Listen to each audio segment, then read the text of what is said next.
পাপা আমি না স্কুলে টপ ক্লাসের ভিতরে এক হইছি মানে র্যাপ গানে তাও আবার ইংলিশে আমার স্যারে নিজের হাতে ট্রফি দিব জানো ইংলিশ গানটা তোমার একবার বলেছ না র্যাপটা প্রাণ বন্ধু রে কাদাইলি নিরবধি ভাষাইলি অকুল এটা কি ইংলিশ র্যাপ? আরে মাহিন সাহেব না? হ্যাঁ, এই যে রাকিব। আসসালামু আলাইকুম স্যার। দেখা হয়ে গেল। স্যার আসসালামু আলাইকুম। কেমন আছেন আপনি? ভালো আছেন? সালামের উত্তর দেন। সাল লাগে, তোর সাল লাগে। আপনার ছেলের জন্য কিছু কমপ্লেন আছে, মানে সে খুবই বাজে কাজ করে। হোয়াটএভার আমার এই জানোয়ার! চুপ থাক। স্যার কি বলছো? কমপ্লেন? কি কমপ্লেন স্যার? কমপ্লেনটা হচ্ছে মানে আপনার ছেলে খুবই দুষ্ট, দুষ্ট, মানে দুষ্টর মধ্যে একটা মনে করেন লেভেল আছে, সেই লেভেল হাই লেভেলের দুষ্ট। মনে করেন স্কুলের মধ্যে মানে ক্লাসরুমের মধ্যে এমন কোনো কিছু বাকি নাই যে সে করে না।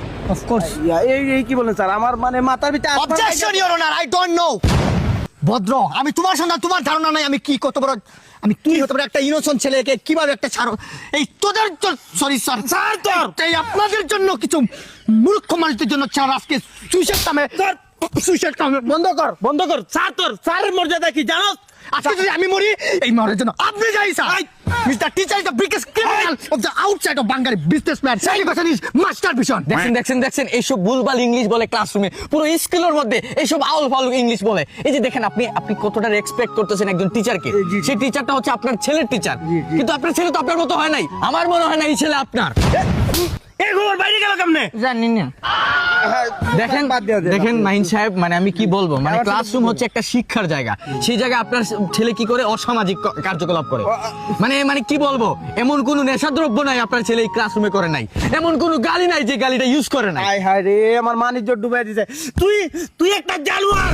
স্যার মানে কি জানোস? স্যার মানে টিচার, আর টিচার মানে কি জানোস? শিক্ষক। আর শিক্ষকের স্থান কোথায় জানোস? বাবা এটা না স্থান শিক্ষকের স্থান কোথায় জানোস তুই? জানি তো কি কোন জায়গায়? আম্বর খানা ব্লক বি কুলি বস্তি পাড়া আরে বেটা, এই জায়গা না, কোন স্থানে জানোস তুই?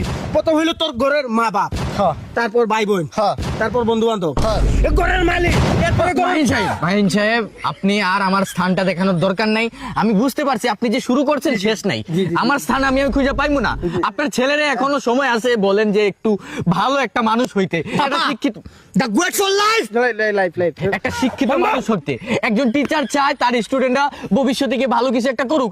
কি বলবো, আপনার ছেলের লেখাপড়া এত তলাতে গেছে, মানে আমি বুঝাইতে পারবো না। আপনার ছেলে যে কি লিখে, আমরা যে মার্ক দিব সেটা বুঝি না। মানে আপনার ছেলের লেখা কিছুই বোঝা যায় কি বলেন? লেখা বুঝে না? না, সাধারণ কোনো মানুষ বুঝবে না মনে করেন? কি বলবো ভাই, আমি চাইনিজ থেকে মনে করেন, ফ্রান্স থেকে মনে করেন, সব লেখা আমি বুঝি, কিন্তু আপনার ছেলে লেখা বুঝি না। ভাই ওই একটা আপনি কিন্তু সত্যি করে বলেন, কিন্তু পরে কিন্তু কথা বদলাইলে হইব না। আর এখানে আমি মিথ্যা কথা কি